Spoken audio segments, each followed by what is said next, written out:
Noah's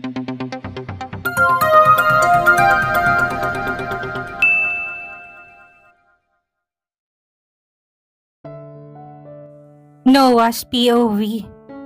Hindi ko akalain na sa'yo ibibigay ni Daddy yung kumpanyang ito. Saad ni Ren sa akin habang nililibot ang mga mata niya sa kabuuang office ko. What are you doing here?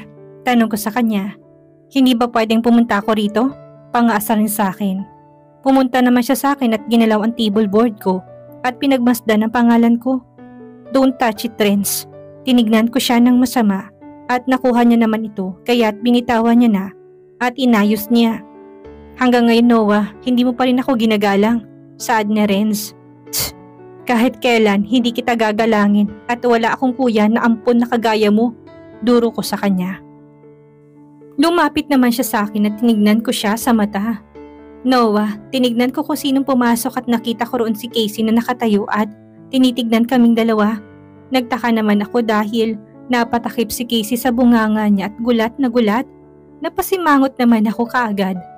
Ano na naman kayang kabaliwang iniisip nito? Why are you here? Tanong ko sa kanya. Lumapit naman siya sa amin at tinignan si Renz. Ulot hanggang paa. Sa bagay, pogi. Aniya niya sa amin. Are you crazy, Casey? Tanong ko sa kanya. Hindi mo naman sinabi sa akin kaagad na lalaki palang gusto mo. Sambit ni Casey sabay tawa. What? Are you out of your mind? Gulat na tanong ko sa kanya. Ay, hindi ba? Halos maghahalikan na kayo ni kuya. Sabay turo ni Casey kay Renz. Tinignan ko naman si Renz at natuwa naman siya sa iniisip nitong babaita na to. Okay, you're funny, miss. Kung ano man ang iniisip mo, nagkakamali ka. We're brothers. Sabay turo ni Renz sa akin. Brothers? Sabay tango-tango ni Casey sa amin. Napahawak naman ako sa sentido ko. Bakit ka ba nandito? I ask you, why are you here of my office? May sasabihin, malamang alangang tatambay ako dito, saad niya. Casey, napatingin naman ako kay Renz na pumipigil sa tawa. Get out of my office. Saad ko at sabay turo sa pintuan. Umalis naman siya kagad at nasa atensyon ko si Casey. Ano bang sasabihin mo't nandito ka? Tanong ko't saka umupo sa sofa. Umupo din si Casey at this time, nasa tabi ko halos. Heto, may inabot siyang maliit na envelope sa akin. Tinignan ko to at pagbukas ko'y ultrasound. Nakita ko na mismong bata at magtatanong sana ako kaso inunahan niya ako. Oo, 6 months na si baby at lalaki siya. Sana hindi siya gumaya sa'yo, saad niya sa akin. Napangiti naman ako kaagad at nakita ko na rin yung anak ko. Hala, ngumiti ka, sabay palakpak ni Casey. Sus, aniyakot nilapag ko yung ultrasound niya. Naglakas loob ako na humingi na sorry sa kanya. Casey, sorry for what I did last night and earlier. Saad ko. Alam ko, saka naintindihan din kita kasi busy ka sa kumpanya mo. Saka hindi madaling humawak nito at lalo na't CEO ka na. Wika ni Casey saka siya ngumiti sa akin. Tinignan ko siya at halos lahat nag-slow motion. Ang tangi ko lang naririnig ang tibok ng puso ko nang dahil sa kanya. Totoo bang nahulog ka na sa babaeng ito, Noah? Totoo na ba itong lahat ng ito? I love her so much. I like her so much. Hindi natuloy ang sasabihin ko dahil may kumatok at inayos kong upo ko at saka tumayo sa sofa. Come in. Pumasok naman to. Sir, nandito na po sila Mr. and Mrs. Venosa.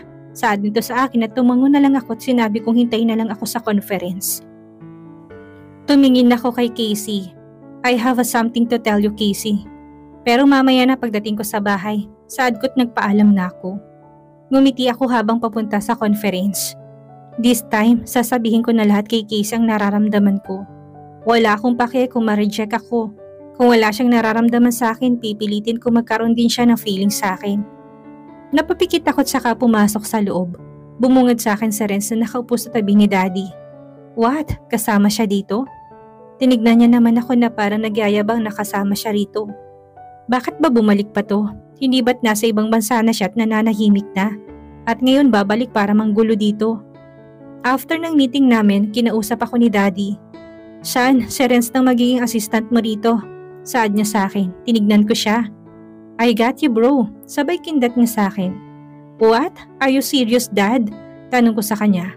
Yes, Noah. Alam kong makakaya ng kuya mo yun at matagal-tagal na rin siyang nawala dito sa Pilipinas. Wika ni Daddy. Napabilog naman ang kamao ko sa inis. Aalis na ako at mag-uusap-usap kayong dalawa. Saka umalis si Daddy sa harapan namin. Nandito ka ba para manggulo, Renz? Tanong ko. Nauto mo na naman si Daddy. Sino pang susunod? Anaya ako ulit sa kanya. Mas iniisip mo ba talaga na nanggugulo ako kaya nandito ako, Noah? No, nandito ako para suportahan ka kahit galit ka sa akin. Sambit niya sa akin. You support me? Really, Renz? I don't need your support, never, Renz. Kaya kung ano man ang plano mo sa akin, hindi ka magtatagumpay. Saad ko sa kanya saka ako umalis at kinalabog ang pintuan. Hindi niya ako kahit kailan sinuportahan. Tapos nandito siya para suportahan daw ako? Nababangag ba siya? Napahinto ako tinignan ang wallpaper ko. Nakita ko doon ang mukha ni Casey at kumalma naman kaagad ako. Kapag nakikita ko talaga ang babaeng ito, lahat nagiging okay sa akin. Focus ka ngayon sa sasabihin mo kay Casey, Noah. Huwag mong intindihin yung stupid mong brother ko, no? Casey's POV. Pagkabukas ng gate ay tinignan ko kagad kung sino nagbukas at nakita ko si Noah. Kalma, Casey. Inhale, exhale. Inhale, exhale. Hindi pa kasi ako mapakali. Ano kayang sasabihin ni Noah sa akin? Itataboy niya na kami ni baby? Bibitaw na ba siya sa pagiging CEO niya? Hey Casey! Napalingon naman kagad ako sa kanya. What are you doing? Kanina ka pa babalisa? Saad ni Noah. Umiling naman ako sa kanya. Wala. Akin na yung bag mo. Sabay kuha ko ng bag sa kanya at nilagay ko sa kwarto namin. Hinanda ko na rin ang damit na gagamitin niya. Hey, tawag niya sa akin. Hinipo naman ni Noah ang noo at leeg ko. Wala ka namang lagnat pero bakit balisa ka? Tanong pa nito. Wala to Noah, I'm okay. Saludo ko sa kanya saka tumugon. Okay, aniyan niya sa akin at pumasok siya sa loob. Nagpakawala naman ako ng hininga. Ano bang iniisip mo, Casey? Wala yun, okay? Kalma ka lang, girl. Sa terrace tayo mag-usap. Wika ni Noah, tumango ako at ngumiti sa kanya. Nauna na ako umakyat sa kanya, tinintay siya sa terrace. Gabing-gabi na, tinignan ko mga bituin, ang kikinang nilang lahat. Ang sarap nilang pagmasdan. Nakaramdam ako na may lumapit sa akin at sinandal ni Noah. Ang dalawang kamay niya sa handle nito habang may hawak na glass. Nabaso't may lamang alak. Bakit ka umiinom? Panimula ko sa kanya. Gusto ko lang, ang ikli ng sagot niya sa akin. Baliw ka talaga, kapag nandito ng bata, huwag kang iinom sa harapan niya. Mayayari ka sa akin, Noah. Bulyaw ko sa kanya. Nakita kong umiti si Noah sa akin at tumawa. Okay, fine Casey, naniya niya. Tumingin naman ako kagad ulit sa bituin. Ang gaganda nila, no? Oo, sobrang ganda. Napagmasdan ko nakatingin lang sa akin si Noah kaya tumingin din ako sa kanya. Ginayuma mo ba ako? Tanong ni Noah. Ha? Anong ginayuma? Sana patay ka na ngayon, hindi gayumang ilalagay ko kung hindi lason, Noah. Saad ko sa kanya. Natawa naman siya sa akin. Crazy. I like you. Napatingin naman ako kagad sa kanya. Napakaseryoso niya. I really like you and I really love you, Casey. Saad ni Noah. Saglit ito mahimik ang atmosphere namin. Hindi ko alam kung anong sasabihin ko, tila yung lalamunan ko na wala ng laway. Thank you for everything, Casey.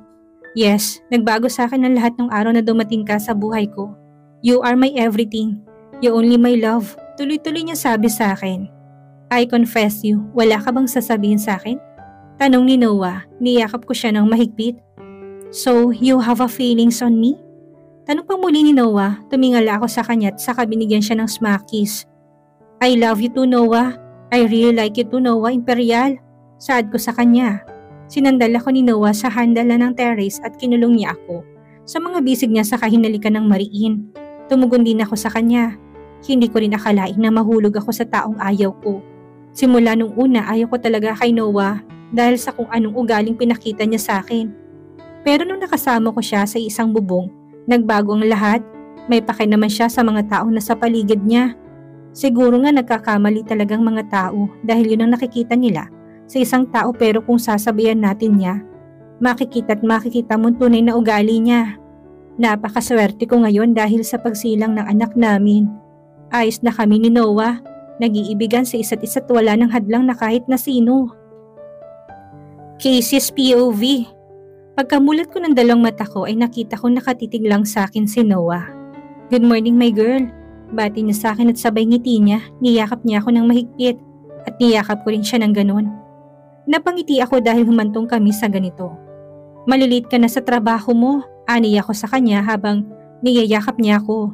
Give me 5 minutes, saad ni Noah kaya tinayaan ko na lang na yakapin niya ako. Humalas na ako sa pagkakayakap ko at saka siya tumayo. Binigyan niya ako ng heart finger at napatawa ako sa aksyon niyang yun. Pupunta pala ako ngayon sa trabaho ko dahil magre-resign na ako. Sinabi ko na rin kay Sarah ang lahat tungkol sa pagre-resign ko. Pumayag naman siya kasi alam niya yung sitwasyon ko. Palaki na kasi ng palaki ang tiyan ko. Saka kakausapin ko rin si Noah tungkol dito. Hindi ko pa kasi nasasabi yung about sa pagre-resign ko. Pagkatapos umalis ni Noah ay nag-ayos na rin ako papunta sa trabaho ko. Hindi na ako nag-formal pa ng suot bagkos ay hindi na kaya ng tiyan kong ganong kasuotan.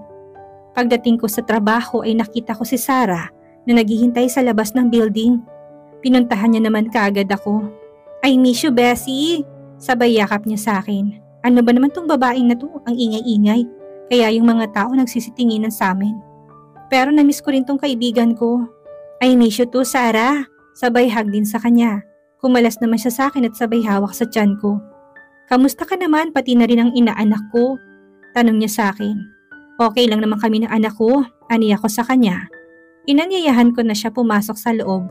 Pumunta na rin muna ako sa office at saka gumawa ng resign paper at after nun nilagay ko sa isang envelope at saka kumatok sa office ng sir namin. Sir, tumingin naman siya sa akin at saka pinaupo ako sa sofa. What are you doing here? Tanong niya sa akin. Nilapag ko ang envelope na may lamang resign paper at kita niya naman yon kasi may sinulat din ako sa envelope. I understand your situation, Mrs. Imperial. Saad niya sa akin. Babalik din po ako dito sir kapag okay na po ako. Aniya ko at saka siyang ngumiti sa akin. Congrats sa inyo ni Mr. Imperial. Sa kanya inilahad ang kamay niya at nakipagkamay ako. Lumabas na rin ako sa office ni sir at niyakap ulit ako ni Sarah. Namimiss kita, Bessie ko. Sabay pout niya na umiiyak pa kunwari. Nakita ko na lahat ng katrabaho ko ay nakatingin sa akin at niyakap ako isa-isa. Kahit papaano, naging kaklose ko na rin naman sila at nakasabayan sa pagla-lunch. Bago ako umalis ng tuluyan ay tumingin na muna ako sa building. Ang taas din ito, buti na lang hindi ako hinihingal ng sobra kapag parot-parini ako dito. Saka ako tuluyang umalis. Habang nasa taxi ako'y naisipan kong puntahan si Noah sa office niya. Gusto ko siyang makita kaya sinabi ko kagad kay Manong ang location ng Nylon Group. Pagdating doon ay pinara ko kagad at saka bumaba. Pagkababa ko'y nakita ko si Reg na nakatulala at tinignan ko kung saan siya nakatingin. At doon kay Sheila, sakto namang lumabas si Owen sa kotseng binabaan ni Sheila. Sheila, pagtawag ni Reg kay Sheila at tumingin agad ito sa kanya. At saka tuluyang naglakad na. Pinuntahan ko si Reg sa kinalalagyan niya. Reg, aniya ko sa kanya kaya hindi siya lumingon sa akin. Bagkus ay sinundan niya si Sheila at nang abutan niya ay hinawakan niya ito sa braso. Ikaw nga, utal niyang saad. Don't touch me, tabig niya kay Reg. Hinahanap kita ng matagal na, sabit ni Reg kay Sheila. Are you crazy? I don't know you. Bulyaw niya rito saka umalis si Sheila. Susundan niya pa sana ito kaso hinarangan na siya ni Owen. Tinignan niya ito. Umalis ka sa dadaanan ko, saad ni Reg. Narinig mo sinabi ni Sheila diba? Hindi kanya kilala, saad ni Owen. Pagkasabi ni Owen ay sinuntok niya ito at saka kinuwelyuhan niya si Owen. Kilala niya ako at alam niya yon, sambit niya kay Owen. Bitawan mo ko, saad ni Owen. Naramdaman ko ng marami na nakatingin sa tao sa kanila kaya pumunta na ako sa kanila. Hinawakan ko si Reg. Sa braso ngunit natabig niya ako, kaya napaupo ako sa sahig. Tinignan nila akong dalawa at pinuntahan nila kagad ako. Casey, are you okay? Tanong ni Reg sa akin. I'm really sorry, saad niya ulit. Tayo niyo na muna nga ako. Tinayo naman nila kagad ako at pinagpagan ko ang sarili ko. Hinawakan ko yung tiyan ko at okay naman ako. Hindi naman sobrang masakit ang pagkakabagsak ko sa sahig. Sumunod kayong dalawa sa akin. Aniya ko kaya una na ako naglakad. Ano bang meron sa kanilang dalawa? Una yung sa event, nakakainis na silang dalawa. Ngayon naman nagsuntukan sila dahil kay Sheila. Seryoso ba sila? Yung bruha na yun pinag-aawayan pa nilang dalawa. Hindi naman ako masamang tao pero kung si Sheila ang usapan, siguro yung sungay kong isa tumutubo na kagad. Nandito kami ngayon sa restaurant ni Reg at nakatingin ako sa kanilang dalawa. Sabihin niyo nga sa akin, bakit kayo nag-aaway? Tanong ko sa kanilang dalawa. At ikaw Reg, bakit may hinahabol-habol si Sheila? Tanong ko sa kanya. She's my ex. I told you before, siya yung kinakwento ko sa'yo. Saad niya sa akin. Napanganga naman ako sa gulat. Ex mo si Sheila? Talaga? Pagko-confirm ko sa kanya, tumango naman siya sa akin kagad. So yung babaeng tinutukoy ni Reg sa kwento niya noon, sa akin ay si Sheila. At si Owen ang pinagpalit niya sa akin. Saad niya ulit. Napatingin naman si Owen kay Reg. Pero sabi niya sa akin wala siyang boyfriend that time. Saad niya sa amin. At may dahilan ako kaya pumayag ako sa gusto ni Sheila. At kung bakit ako pumayag na makipag-break kay Casey. Aniya ni Owen sa akin. Napatingin naman ako sa kanya. May dahilan? May dahilan kaya siya nakipag-break sa akin? At dahil ba kay Sheila ulit yon? Dahilan? Tanong ko sa kanya. Gusto ko pa sanang magtanong pero ano pa bang saysay ng lahat kung tatanungin ko pa. Saka I have a present now. Past na si Owen sa akin, si Noah na ngayon ang mahal ko. Magtatanong pa sana ako kay Reg na biglang sumulpot si Noah sa pintuan. Hingal na hingal si Noah kaya't napatayo ako at niyakap niya ako ng mahigpit. Are you okay? Nasaktan ka ba? May masakit ba sa'yo? Sunod-sunod na tanong ni Noah sa akin. Ano ba? Okay lang kami ni baby, saad ko sa kanya. Saka siya nakahinga ng matagal, lumingon naman siya kay Reg at kay Owen. Kapag may nangyaring masama sa mag-ina ko, hindi niyo magugustuhan ang gagawin ko sa inyo. Pag di nasalita ni Noah sa kanilang dalawa. Teka, bakit kasama mo silang dalawa? Tanong ni Noah. Narinig mo naman ang usapan, di ba? Gusto ko sanang pagbatiin silang dalawa, saad ko sa kanya. Really? Come on Casey, look. Pareho silang galit sa isa't isa, wika ni Noah. Sumimangot naman ako sa kanya. Okay fine, magbati na raw kayo, saad ni Noah sa dalawa. Natawa naman ako dahil sa asta ni Noah sa akin. No, sagot kagad ni Reg kay Noah. Ayaw talaga ni Reg na makipagbati kay Owen. Para kaming mga bata dito. Gusto ko lang naman na magbati na sila para peace of mind kaming lahat. Aalis na ako Casey, see you. Saad ni Owen at saka siya umalis. Reg, tawag ko sa kanya. I'm really sorry Casey, I was shocked nung nakita ko si Sheila. Hindi ko akalain na makikita kami, saad niya sa akin. Okay lang naman Reg, naintindihan ko okay? Saad ko sa kanya. Iniwan na muna namin siya dahil alam kong gusto niya mapag-isa at makapag-isip na rin siya. Si Sheila palang tinutukoy niya noon sa kwento niya. Kung alam ko sana, kinumbinsit na kausap ko si Sheila about sa kanila ni Reg noon. After that, nagpaalam na rin ako kay Noah. Malilate siya ng uwi mamaya kaya wag ko na raw siyang hintayin. Bala ko sanang sabihin na nag-resign na ako pero bukas ko na lang sasabihin kapag hindi na siya pagod. Mahirap kaya maging CEO ng kumpanya. Madaming gagawin at madami ring aasikasuhin doon. Kaya hindi na rin ako sumabay sa kanya. Umuwi na muna ako sa bahay namin. Wala naman kasi akong gagawin doon sa bahay namin ni Noah. Maboboring lang ako. Pagkabukas ng pintuan nagulat si mama sa akin. O Casey, saad niya sa akin. Bigla naman tumakbo si Pamela sa akin at niyakap ako. Ate, mabutit na padalaw ka. Aniya niya sa akin. Ngumiti naman ako sa kanya at saka pumasok na rin ako sa loob. Si Papa po ba pumasok? Tanong ko kay Mama. Oo anak, bakit ka nga pala nandito? At huwag kang palakad-lakad at baka mapapano ka pa. Saad niya sa akin, ngumiti naman ako kay Mama. Ma, okay lang ako. Gusto ko na pong kumain, saad ko. Sakto nakapaghanda na si Mama ng pang-almusal. Hindi kasi ako kumain kanina bago ko umalis. Kaya nagutom ako na sobra. Habang kumakain kami nagsalita si Mama sa akin. Anak, kailan ba kayo ikakasal ni Noah? Tanong niya. Maski ako hindi ko alam kung kailan ba kami ikakasal ni Noah. Noon ayaw kong ikasal sa kanya, ngayon gusto ko ng pag-usapan kung kailan ba gaganapin yun. Baka mas mauna ka pang manganak kaysa magpakasal, saad ulit ni Mama sa akin. Hindi ko pa nga po nasasabi yung tungkol sa pagre-resign ko sa trabaho, yung kasal pa kaya. Alam na rin nila Mama na nag-resign ako sa trabaho. Pag-uusapan namin ni Noah mamayang lahat. Hindi naman ako nagmamadali pero gusto ko yung naninigurado ako. Noah's POV. Kapagod tingnan kong oras at 9:09 na ng gabi kaya nagpasya na akong umuwi at gusto ko na rin makapagpahinga. Pumunta na ako sa parking area at hindi ko sinasadya. Nakita ko si Sheila at si Owen na naghahalikan. Kaya nagtago na muna ako. Kahit kailan talaga, hindi sila nagbago. Tinignan ko ulit sila at nakita ko nilayo ni Owen si Sheila sa sarili niya. Malito Sheila, saad ni Owen sa kanya. What? What are you saying? Tanong ni Sheila sa kanya. Yung paghihiganti kay Noah, aniya ni Owen sa kanya. Tumawa naman si Sheila sa kanya. Mukhang nagbago na yatang isip mo. Akala ko ba magkakampi tayo? Ani Sheila. Mali tong ginagawa mo. Madadamay si Casey. Saad ni Owen. Madadamay? So what kung madamay siya? Kung hinayaan niya lang sana lahat, hindi siya madadamay. Sambit ni Sheila. Baliw ka na talaga, Sheila. Hindi ko hayaan na masaktan ulit si Casey. Aniya ni Owen. Saka siya naglakad pero huminto ulit siya na nagsalita ulit si Sheila. Ginagawa mo ba to? Dahil mahal mo si Casey? Nakalimutan mo na bang ginawa ko para sa inyo ng kapatid mo? Saad ni Sheila. Lumingon naman kagad si Owen. Actually, bayad na ako Sheila mula nung saktan ko si Casey at kapag may nangyari kay Casey. Hindi kita mapapatawad. Saka tuluyang umalis si Owen. Plano? Paghihiganti? Dahil ba ito sa hindi ko siya pinakasalan at hindi natuloy lahat ng balak niya sa amin? Crazy girl. May balak pa siyang magiganti sa akin at idadamay niya pa talaga yung mag-ina ko. Hindi rin ako makakapayag na idamay niyan lahat ng nasa paligid ko. Tinawagan ko si Casey ngunit hindi ko siya matawagan.